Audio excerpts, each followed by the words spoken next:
Greetings everyone, I'm Thomas the Retro Nerd, reviewing the games good or bad for the 99th fucking time. Fan request time again. It's time to take a look at another game that a fan suggested, and by God, the game I'm reviewing kind of drove me insane. And by kind of, I mean indefinitely! You're all familiar with the Street Fighter franchise, right? A big franchise about world-class fighters competing in a Street Fighter circuit. The franchise rose to popularity thanks to Street Fighter 2 and its endless supply of unnecessary update releases. Seriously, why not put it all in one release? Nevertheless, Street Fighter 2 completely outshined the original. Some people never knew Street Fighter started in 1987. That was 35 years ago. It is a weird start of a big series, though that's not the game I was requested to look at. That would be the ugly duckling known as Street Fighter 2010, released on the NES. This one is weird, an official Street Fighter game on the NES that is also made by Capcom. Just looking at the cover of the game, yeah, this does scream Street Fighter. Some generic blonde guy in a weird spacesuit fighting a futuristic robot with a mace hand on some sort of mysterious world. I was lucky to find a copy at my local game store. It's close to my job, which makes it convenient. Still has the price tag on it, $15 for this piece of crap. It came in this blue case, and the previous owner used a label maker to write the name of the game. I find that funny. Enough bullshitting around, I got a game to review.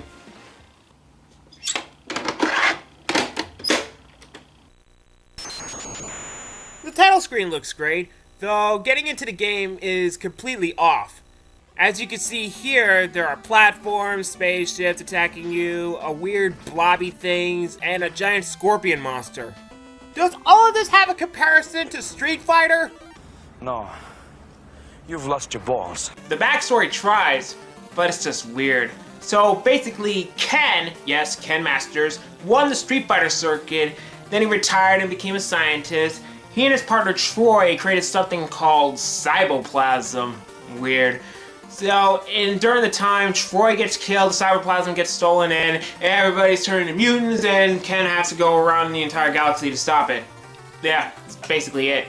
If that's not too confusing, you're in for a ride. Turns out Ken is the only mentioned character in the franchise. No Guile, no Chun-Li, no Zangief, no M. Bison, not even Ryu is mentioned.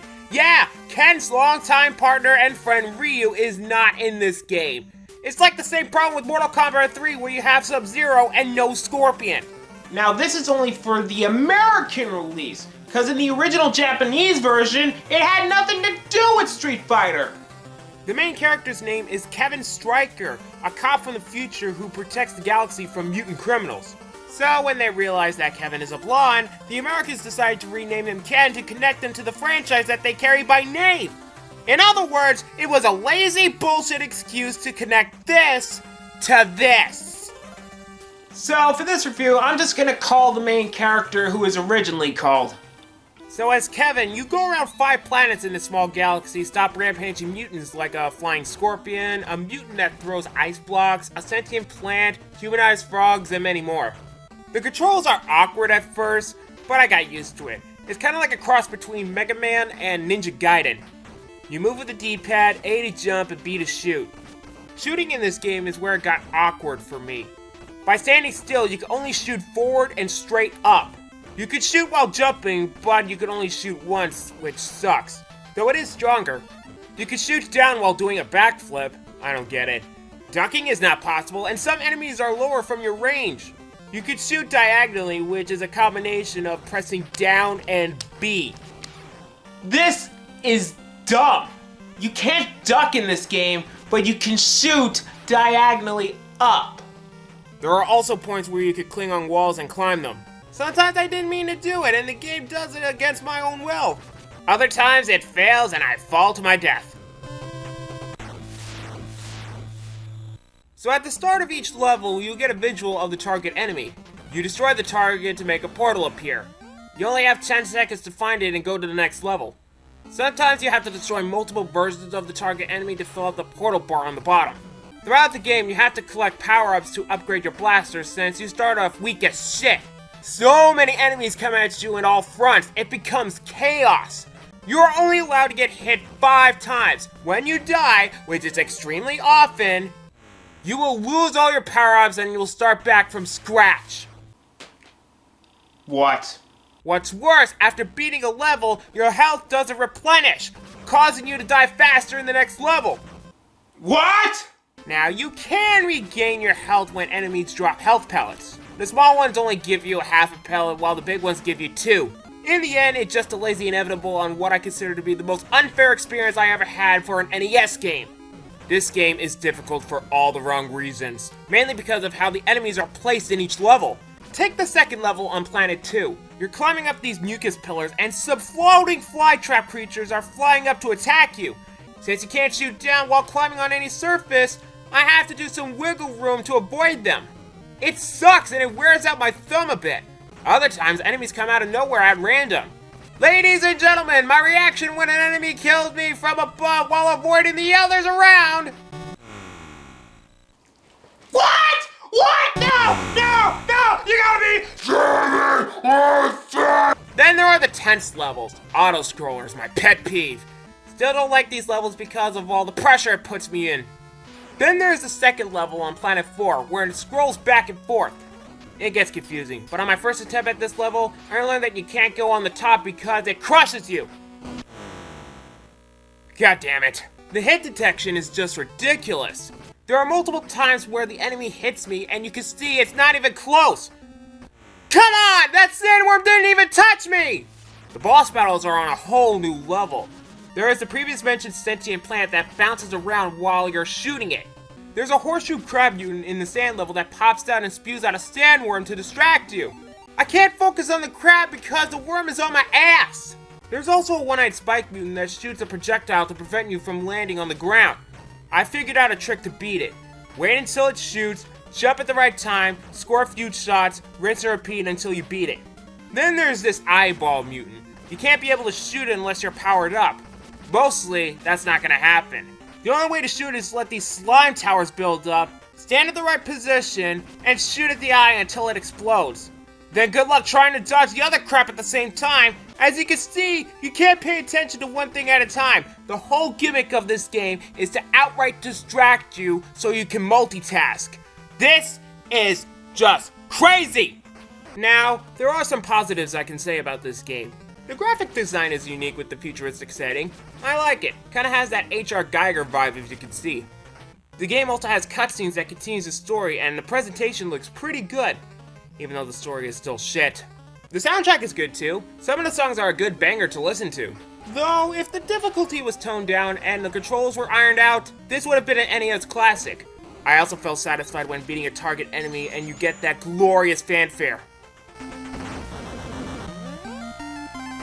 However, when I got to the final level, this is the biggest kick to the nuts I have ever experienced. It's basically a boss rush.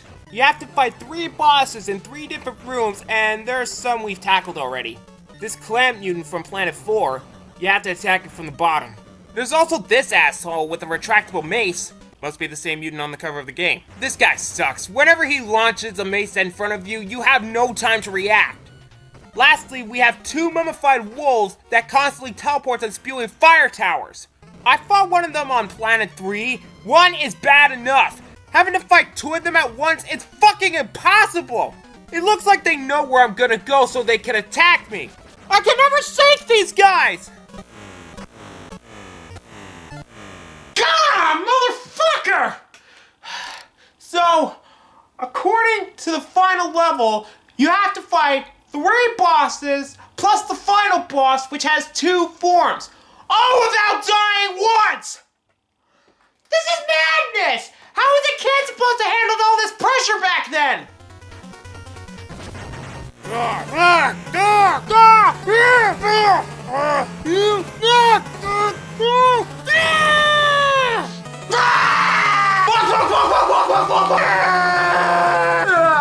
can't do this! I hate you so much!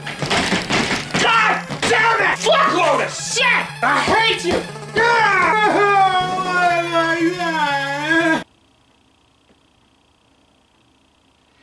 I give up. I can't take it anymore. If I keep this up, I'm gonna pop a blood vessel. I'm just gonna spoil the plot since I know what happens. It was Troy all along. He stole the cyberplasm for evil. Fake Ken stops them, and that's it. Well, I've had it! Fuck Street Fighter 2010, and the majority of that goes with it! This game sucks! Oliver, I hope you're watching this video because you have no idea what kind of hell you put me through! This game is the definition of not showing you the word mercy. It doesn't care. So much shit on screen trying to throw you off when fighting the target enemies. You die too fast, you can't keep your upgrades, the enemies don't fucking care at all, and all around it's just a miserable experience for me. And you know what's more interesting? I didn't even use the Game Genie to make it easier. Take my sorry ass. I didn't use the Game Genie when I beat Ghosts and Goblins, so I wasn't gonna do it here. It's obvious I hate this game. If you like it, that's okay. Though if you don't want to torture yourself, just stay away from this. Ugh. That's gotta be the hardest game I ever played on the NES, and I even played some hard shit at my time. I'll blame a guy for trying. So, next time, episode 100! And no, you're not gonna get a trailer. I just want to keep you guys surprised. Until then, I am Thomas the Retro Nerd. Thank you all for watching. See you guys in the next review.